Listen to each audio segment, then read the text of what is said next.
Un quartier, une ville, un territoire, un village, banlieue du monde. Le rendez-vous qui vous fait voyager de votre fauteuil. Suivez le guide sur LFM. Et bonjour à tous et bienvenue pour cette nouvelle édition de Banlieue du Monde. Comme chaque dimanche, je vous fais voyager. Et ce dimanche, cap sur Hawaï. Pour m'en parler, je me trouve avec Muriel et Philippe. Bonjour. Bonjour. Bonjour. Comment ça va ? Ça va bien, merci. Et vous ? Très bien. Très bien. Alors vous êtes venu me parler de votre voyage à Hawaï. Alors Hawaï, quand est-ce que c'était ? Alors c'était début décembre, la première semaine de décembre. D'accord, dans quel contexte alors ? Pourquoi Hawaï ? Parce que j'ai bien travaillé, donc mon patron m'a fait un beau cadeau. Ça va, vous avez de la chance. Il y a pire comme destination quand même. Oui, il y a pire comme patron aussi. Il faut préciser que c'est une société américaine, donc californienne, et donc c'est assez naturel pour eux, plus naturel pour eux d'aller du côté de Hawaï que d'aller dans d'autres endroits. Oui. Voilà. Vaut mieux Hawaï que la Baule, ceci dit. Un peu plus, oui. Pas tout à fait pareil. Alors du coup, donc la première semaine de décembre, vous prenez l'avion, vous arrivez à l'aéroport. Quelle est la première impression ? Qu'est-ce qui est frappant ? Une atmosphère particulière ? Alors, ce qui est frappant, on était arrivé à Honolulu, donc la zone la plus urbanisée. Ce qui est frappant, c'est qu'on a l'impression d'arriver dans une ville américaine normale. Alors, si ce n'est que l'aéroport d'Honolulu est un petit peu ancien, donc c'est moins moderne que ce qu'on voit sur le continent américain.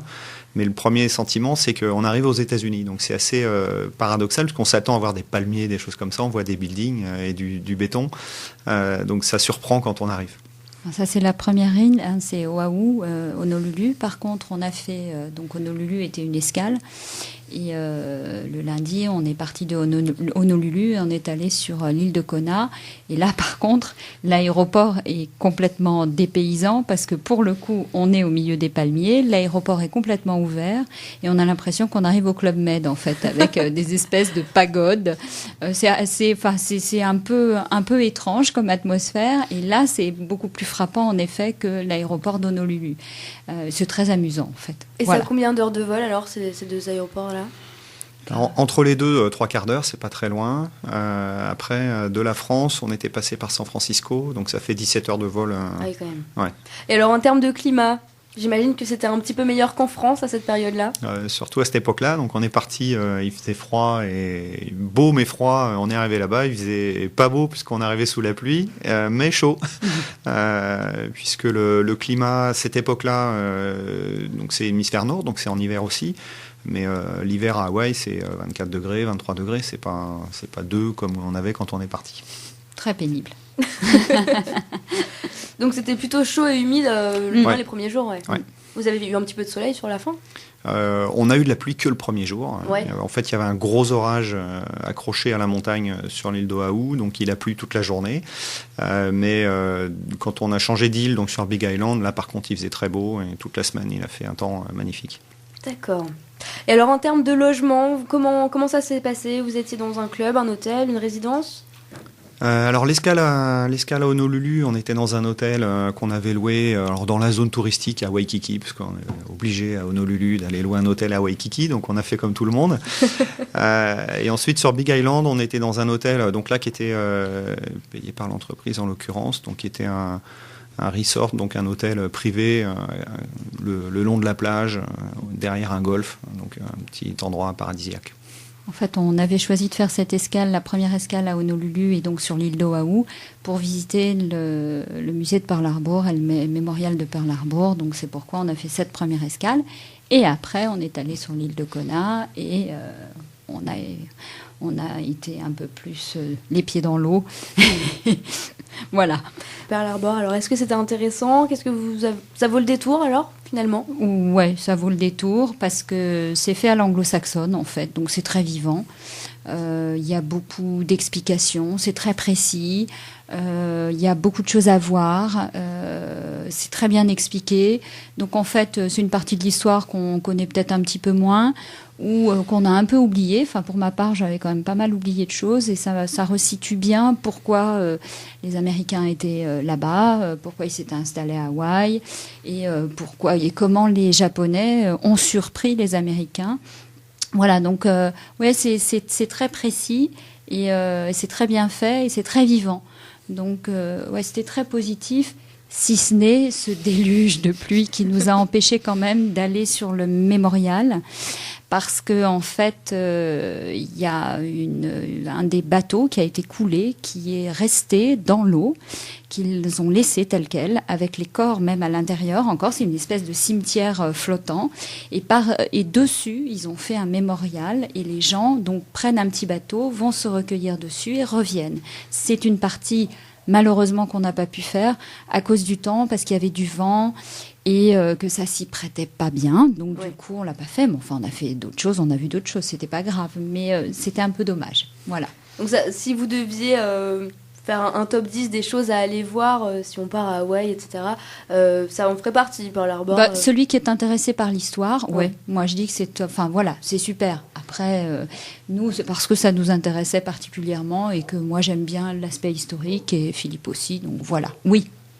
Et alors justement, qu'est-ce que vous avez fait comme découverte? Quel lieu vous retiendrez de ce voyage? Moi, je crois que ce qui m'a le plus surpris, c'est quand on est arrivé sur l'île de Kona, la partie où on a atterri, c'est complètement... Tout est volcanique à Hawaï, mais là, vous en avez conscience parce que vous êtes sur la lave. Tout est noir. Donc cette partie-là, vous allez plus loin, c'est fini, c'est autre chose, c'est un autre paysage parce que les paysages sont extrêmement diversifiés.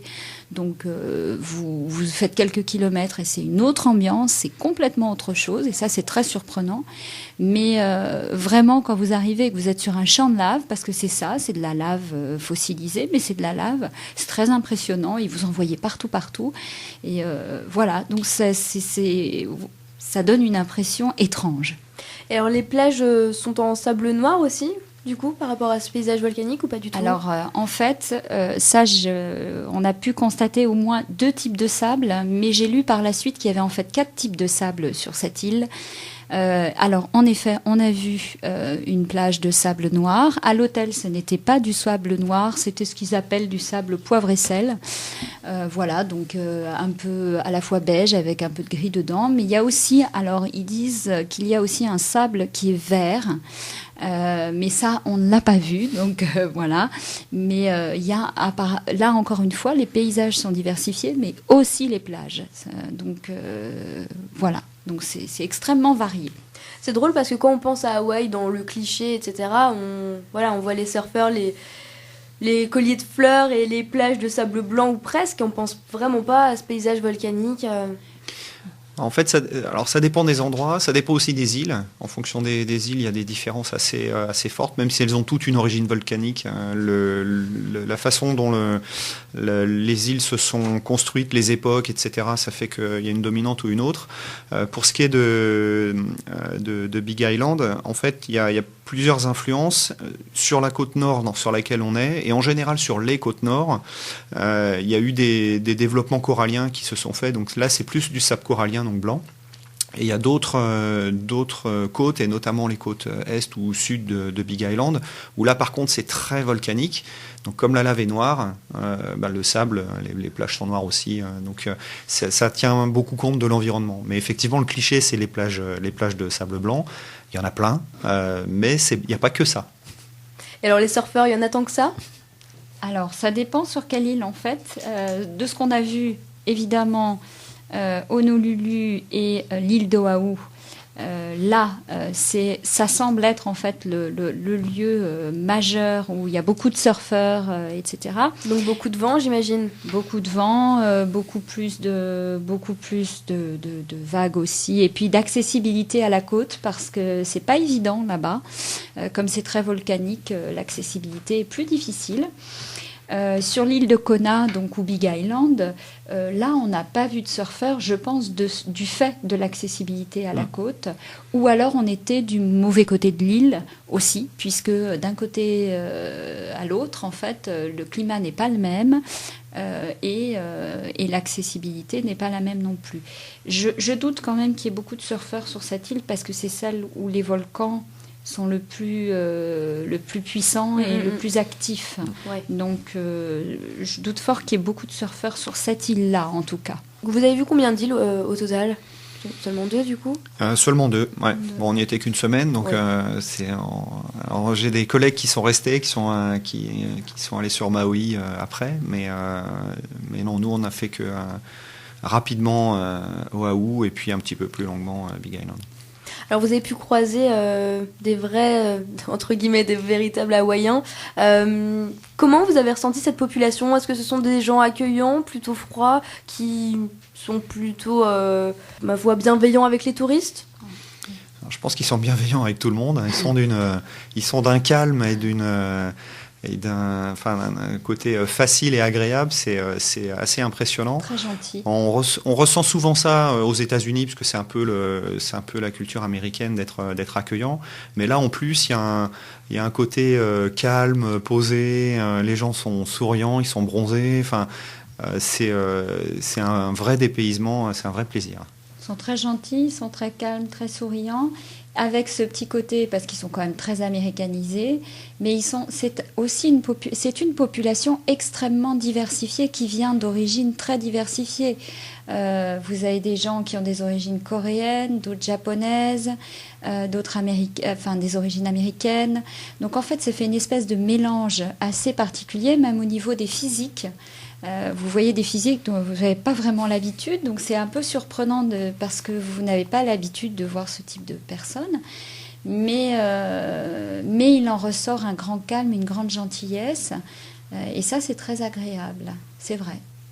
Et au niveau de la culture sur l'île ou des traditions, vous avez pu observer des choses un petit peu intéressantes? Par exemple, au moment des repas, des coutumes dont on n'aurait pas forcément l'habitude ou des usages différents? Ça, on l'a pas trop vu, comme on était en hôtel, donc dans des milieux un peu, j'allais dire aseptisés, en tout cas organisés, on va dire. Donc on l'a pas trop vu, non. Par contre, il y a une des journées où on était sur Big Island, où on est parti se promener vers le nord de l'île. Et donc là, on a traversé 2-3 petits villages locaux avec des gens locaux. Et là, l'ambiance est encore complètement autre chose que ce qu'on a vu à Honolulu. Donc, c'est des petites maisons en bois avec des surfs partout, des petits gris-gris locaux, des mobiles en coquillage, des choses comme ça, avec des couleurs de peinture, du vert, du orange, du jaune. Enfin, donc, c'est très gai, assez pimpant. Et là, c'est pareil, les gens sont détendus, souriants, enfin, tout le monde est accueillant, c'est vraiment agréable. Et on était à quelques semaines de Noël, et c'est vraiment très amusant quand même de voir les décorations de Noël partout, les champs de Noël partout, notamment à Honolulu, des gros sapins partout, et alors dehors, il y a les palmiers où vous êtes sur la plage. Donc ça, c'est quand même pas une chose à laquelle vous êtes habitué. Donc c'était assez étrange, et même dans les petits villages de l'île de Kona, Big Island, là où on était, où on s'est baladé, il y avait toutes les décos de Noël avec le bonhomme de neige illuminé et tout. Donc ça, c'est assez amusant et surprenant. Et alors justement, en termes de traditions et de choses un petit peu locales, est-ce que vous avez eu l'occasion de découvrir un petit peu la gastronomie hawaïenne? Vous avez découvert des choses Les fruits sont extraordinaires. Ouais. Alors ça, les fruits, il y a des fruits d'abord qu'on ne voit pas ici, avec une saveur extraordinaire. Les ananas sont juste à tomber par terre. La pastèque, enfin bon, les fruits, c'est un vrai régal. Et puis après, il y a beaucoup de poissons locaux, des poissons qu'on ne trouve pas ailleurs, avec les noms locaux. Ouais. Donc ça, c'est très sympathique. La langue, alors au-delà de ça, et au-delà de la gastronomie, donc la langue là-bas n'est pas parlée, hein, c'est une langue, c'est l'américain, enfin c'est l'anglais qu'on parle, mais par contre tous les noms de lieux, les noms de fleurs, les noms de poissons, évidemment c'est des poissons, c'est des noms de là-bas. Il y a beaucoup de voyelles, donc ça chante beaucoup en fait comme langue. Donc, qu'est-ce qu'il y a comme poisson principalement? Le mahi-mahi, beaucoup. Le mahi-mahi, ça existe ailleurs, mais alors, me demande pas les noms. Ils ont effectivement des noms assez exotiques, avec plein de voyelles, des H, des apostrophes. Donc, ça chante. Alors, faudrait que je me réfléchisse un peu. Je me souviens plus du nom du volcan, mais en langage local, enfin le volcan de Big Island qui monte à 4000 mètres quand même. Donc il y a souvent de la neige, oui, c'est ça. Kaleiua. Kaleiua. Et ça veut dire la montagne. Non, ça veut dire la montagne à tête blanche. Donc il y a ça partout. Donc ça, effectivement, Bon, sinon, c'est très quand même américanisé.